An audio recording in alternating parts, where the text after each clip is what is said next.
नमस्कार, सुप्रभात। आज द्वारका सेक्टर 11 में एक पार्क में हूँ और आज सबसे जो महत्वपूर्ण विषय है वो है हमारी जलवायु की गुणवत्ता का। इस समय द्वारका का जो वायु गुणवत्ता सूचकांक है AQI वो 3 से 31 के आसपास है, जो सबसे ख़राब स्थिति में है। सबसे अच्छी स्थिति जो होती है वो 0 से 50 की जो एयर गुणवत्ता होती है वो 0 से 50 की सबसे अच्छी होती है। इसके बाद 0 से 50 के बाद 51 से 100 तक की वायु गुणवत्ता उसको भी संतोषजनक माना गया है। और इसके बाद जितनी भी सूचकांक बढ़ते जाते हैं वायु गुणवत्ता उतना ही शरीर के लिए हानिकारक है। कहते हैं बांदा की वायु गुणवत्ता चित्रकूट से भी ज़्यादा खराब है। हम दिल्ली में जब वायु गुणवत्ता को देखते हैं तो दिल्ली तो हमारे लिए एक मार्गदर्शन का काम करती है। दिल्ली को देखकर सब लोग अपने को उस तरह रहन सहन में रखना चाहते हैं। दिल्ली करा रही है जल की गुणवत्ता से, दिल्ली करा रही है वायु की गुणवत्ता से। और मैं ये बताना चाहता हूँ कि बहुत अधिकांश लोग ऐसे हैं दिल्ली के अंदर, और दिल्ली में काम करने वाले लोग वो दिल्ली में नहीं रहना चाहते।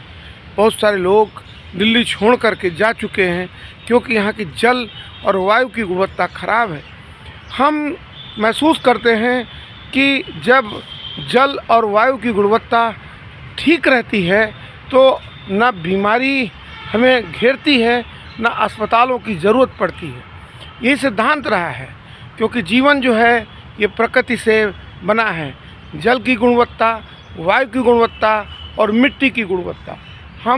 हमने जंगलों को काटा, हमने जंगलों के साथ दुर्व्यवहार किया और हमने जीवन शैली इस तरह की बनाई कि हमने अपनी मिट्टी को भी बर्बाद कर दिया। हमने तालाबों, अपनी जल धरोहरों के जो अविरल जल स्रोत थे उनको मारा है।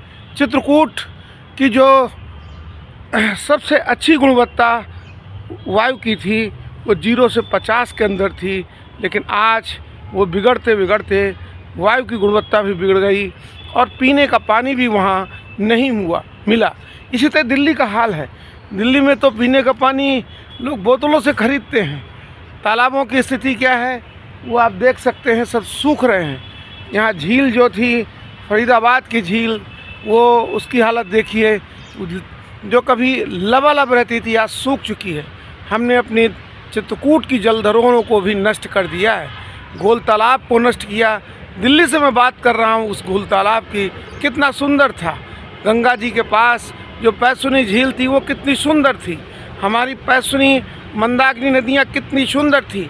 इनके आज इन सवालों पर बात करने के लिए हमारे राजनीतिक पूरे परिदृश्य में कहीं समझ में नहीं आ रहा कि कोई इस पर चिंतन कर रहा हो। बहुत अच्छे निर्णय तत्काल हो रहे हैं, लेकिन नदियों के सीमांकन, जल धरोहरों के सीमांकन के निर्णय नहीं हो रहे। अब हम कैसे कहेंगे कि आने वाली पीढ़ी को हम सुंदर सुरक्षित कर पाएंगे अगर हमने अपनी नदियों के, जल धरोहरों के जीवन को नहीं बचा पाए, उनके जो स्रोत थे उनको पुनर्जीवित नहीं कर पाए, तो हम कैसे बच पाएंगे। ये सवाल दिल्ली की इस द्वारका से, जहाँ पर वायु का गुणवत्ता सूचकांक 3 से 3.5 है, वहाँ से कर रहा हूँ। और जब यहाँ पर राष्ट्रपति जी हैं, प्रधानमंत्री जी भी हैं, सारे लोग हैं, जब वो संभाल नहीं पा रहे, वो इसलिए नहीं संभाल पा रहे कि हम सबकी जीवन शैली प्रदूषण को बढ़ाने वाली है, कंक्रीट को बढ़ाने वाली है। सारा खेल कंक्रीट का है।